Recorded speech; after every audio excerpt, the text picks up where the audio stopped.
এইটাও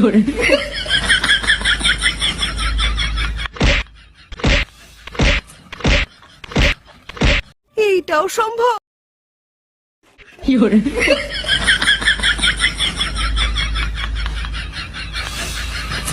কেমন দিলাম? কি দেখাইলি রে ভাই? যেভাবে হোক এই ট্যালেন্ট দেশের বাইরে যেতে দেওয়া যাবে না। তুই তো বাংলার গর্ব। এই হোয়াটসঅ্যাপ গাইস, কি অবস্থা সবার?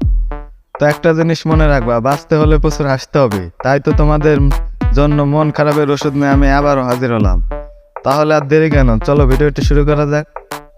সাবস্ক্রাইব করুন, ক্লিক করুন বেল আইকন। হাসির রাজা, জ্ঞানের রাজা, রসিক রাজা।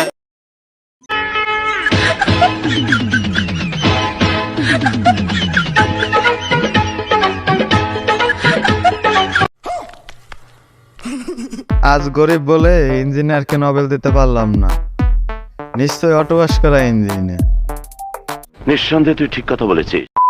আপুর হাইট টাইট দেখে মনে হয় না আপুর জন্য কত ভালো খেলে। না, ও খেয়ে ভালো খেলে। ক্রিকেটের কথা বলতেছি আমরা, ক্রিকেটের কথা বলতেছি আমরা।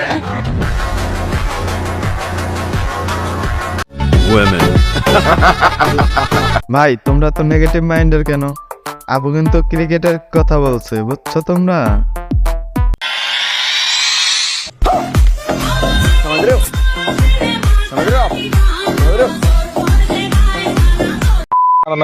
কে এগুলা খালা কিনা এগুলা আকাশের লাগিয়া আকাশে কই? ওই যে ফ্রি ফায়ার খেলে যে সকাল 7টায় বাড়িছি তো কখনো বাসায় যায় নাই।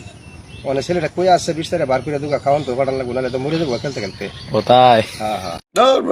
এটা হইলো বেটা। একা ভাত না নিয়ে মুগর নিয়ে যান, না হলে ছেলের ভবিষ্যৎ কিন্তু পুরাই অন্ধকার। তো গাইস, আমার বাবা হলে বাটাম নিয়ে যেত, তোমাদের বাবা হলে কি করতো কমেন্ট করে বলে দাও।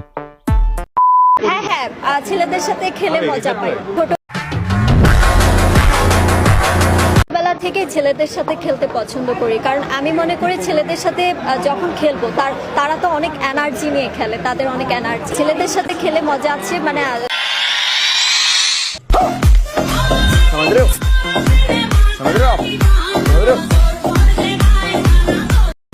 যারা এটা শোনার পর ভুলভাল ভেবে বসে আছো তাদের বলছি, ভাইয়া মাইন্ড ঠিক করো।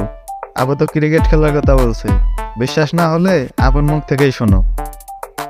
ছেলেরা যখন অপোজিট পাশে বল করে তখন ব্যাটটা ধরে বা বল মারতে ভালোই লাগে, মানে খেলে মজা পায় আসলে। সাংঘাতিক মানুষ তো তুমি ভাই। এমন কি জিনিস যেটা মেয়েরা মুছে ফেলার পর ছেলেরা ভয় পেয়ে যায়? মেকআপ।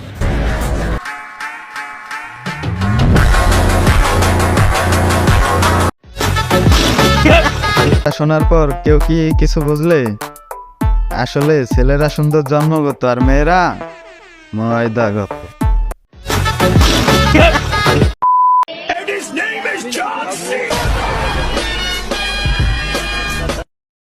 কেমন দিলাম? আসলে বানর শয়তান চেনে। আচ্ছা ভাই, একটা জিনিস বুঝলাম না, ক্যামেরাম্যান সবসময় রেডি থাকে কেমনে ভাই? নিঃসন্দেহে তুই ঠিক কথা বলেছিস।